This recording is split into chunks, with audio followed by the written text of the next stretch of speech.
This is an outcome table. I don't know if you remember doing outcome tables. I mean, COVID kind of threw everything out of whack, right? The years where you would have done stuff like this, maybe you didn't. But you just gotta remember, right? And this is our sample space. You're creating, guys, you're creating a universal set when you make this, right? So this is a outcome table. And technically what I want you to think of is if you roll a 1 and a 1, you get 2. If you roll a 1 and a 2, so if you want to write this down, just underneath it, these are the combinations that give you the sum that is listed. If you go down a row, we go 2, 1, 2, 2, 2, 3, 2, 4, and so forth, right?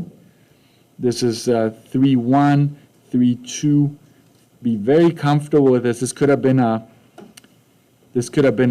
you know, 2 6-sided, or it could be a 5-sided and a 10-sided die, or whatever. It doesn't matter.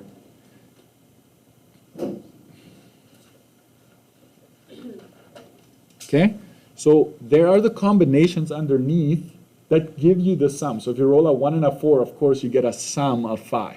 Okay, so that's just what it is. And you see the pattern. The sums are always in a diagonal. There's like a line, like these two give you 3, these give you 4, 5, 6, 7, 8. That's a pattern that I want you to also already get used to. So let S be the universal set representing all possible roles. List the elements S in that term. I'm just going to go to the key here for this one. I'm not going to pretend to. So basically, you basically list them all. How many should you have in there? How many should be in here? 4 times 4. 4 times 4, that's how many combos you had, right? 16. All right. L should be the sums that are less than 5. Watch this. Roles that produce a sum less than 5. This is your 5 line. So where are the sums that are less than 5? Right here. All of the combinations that are in this region would be the ones you would want to have in here. In no particular order. I wouldn't be like, oh, you got the order wrong. Just put down all the combos, right? And you would have to go back to the previous page. But all of these combos give you a sum of less than 5. Less than 5. 5 is not included. Then G is the one that says it's greater than 5, right? A sum of greater than 5. This would be G. So I'm going to actually put a G there. I'll put a L for less than, right? So G is what fills the elements here, right? So 2, 4 is 6. This is 6, 7, 6, 7, 8, right? So all of these, and you're supposed to have how many? 1, 2, 3, 4, 5, 6. 1, 2, 3, 4, 5, 6 combinations in there. Okay, so that's how that went. What is the next question? Display the following sets in one Venn diagram. List the subsets and describe the subsets. I didn't have a Venn diagram, right? Or did the key have a Venn diagram? I think it did.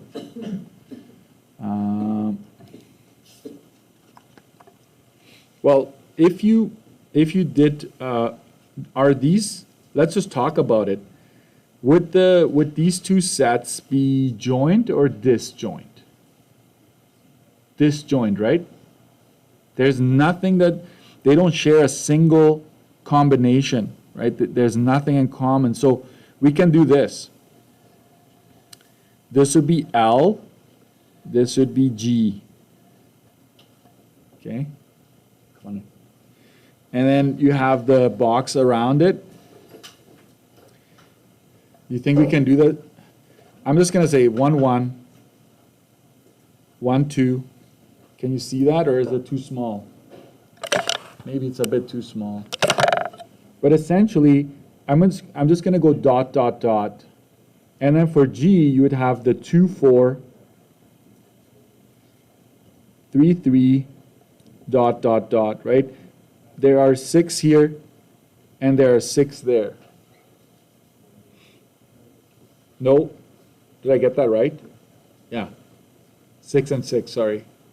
I don't have my key. What is U again? What's the universal? 16. So you'd have all the ones that are in L would be in here. All the ones that are in G would be in there. What am I missing right now? Outliers. What are my outliers? Which ones did we not include in either one of them? All the combinations that gave me exactly 5. So we can go 4, 1, right? That's one combo. And this one would be 3, 2. This one would be 2, 3. They're different, right? And then you've got 1, 4.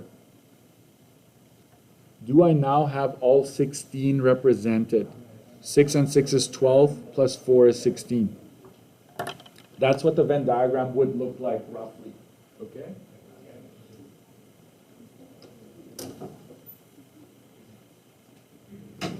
So be used to their disjoint. What is another word for, or what's another term to refer to disjoint sets? Think of me, mutually exclusive. Okay. Not me in particular, but me, the word. Disjoint, they're disjoint because there's nothing common, they don't share anything. Okay? What is, D is calculate the following. N of S is 6. I have that right here. Sorry, S is the universal, 16. N of L, all the combos that are less than 5, 6. N of not L, you go universal minus L to get 10. Watch this. Make sure you pay attention, okay? I'm taking the time. Not L is literally get rid of L and consider everything else in the universal. Right? So if you get rid of L, you've got the 6 here, and you've got the 4 combos there. So you've got 10, right? If you have a Venn diagram, this should be a slam dunk. Okay? N of G is 6. G is 6, right? N of not G. What is not G? What do we call that? The complement, right? Not G is the complement. So not G, literally you cover G and you're left with 10. If you don't have a Venn diagram, please use the universal and subtract whatever is in G, and then you're left with 10. This one is new. I didn't talk about the OR. What's up with the OR? We're going to talk more about that today. Whatever is in L or G. So you basically add up everything that's in L, you add up everything that's in G, combined you've got 12. So the OR is new. We're not going to stress over that, and we're also not going to stress over this last one here. Yeah. More about the rest. So if you were able to kind of walk through this and do the rest, that was very helpful. It turns out, hold on, I do want to highlight this in your notes. It turns out that L or G with a little tick there, that means not. This is referred to as the outliers. This is on page 9. So whenever you have the two sets like OR, so there's a typo here. This should have been a minus. And L or G not. You take the universal, you subtract the ones that are in either of the sets, which is 12. So 16 minus 12 is 4. Okay? So those are, we call those the outlier. They don't meet either of the two criteria for those sets that were created. Enough of that.